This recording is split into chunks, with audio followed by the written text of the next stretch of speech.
Erreur de calcul. Il m'avait dit à ça les loisirs.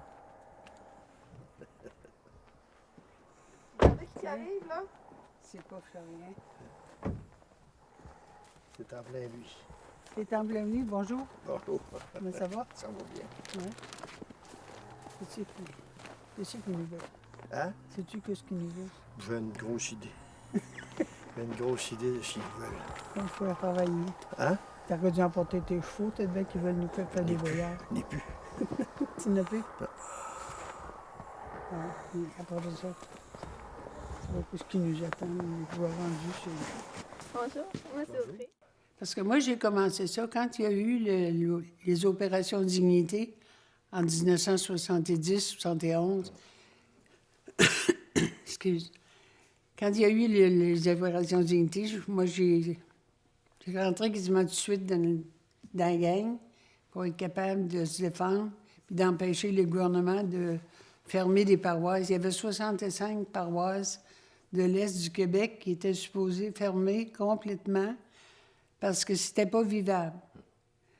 Il y en avait fermé 10 avant qu'on commence, quand on s'est aperçu que le gouvernement mettait de l'intérêt là-dessus. Il avait fermé 10 paroisses, mais à un moment donné, le curé Banville de Sainte-Paul, lui, a décidé que ça ne se ferait pas de même. Sainte-Paul était le premier suivant, c'est lui qui était supposé fermer. Puis le curé Banville, il a dit, c'est bien de valeur, on va faire une réunion, puis on va voir ce que le monde pense de ça. Il y avait tellement de monde dans l'église de Sainte-Paul qu'ils ont failli défoncer le plancher. Ça a craqué. Et puis, ils ont réussi à monter un programme, puis ça s'appelait Opération Dignité. Dignité, pourquoi? Parce que les gens voulaient être respectés. Ça prenait de la dignité. Puis l'année d'ensuite, en 71, c'est Opération Dignité 2.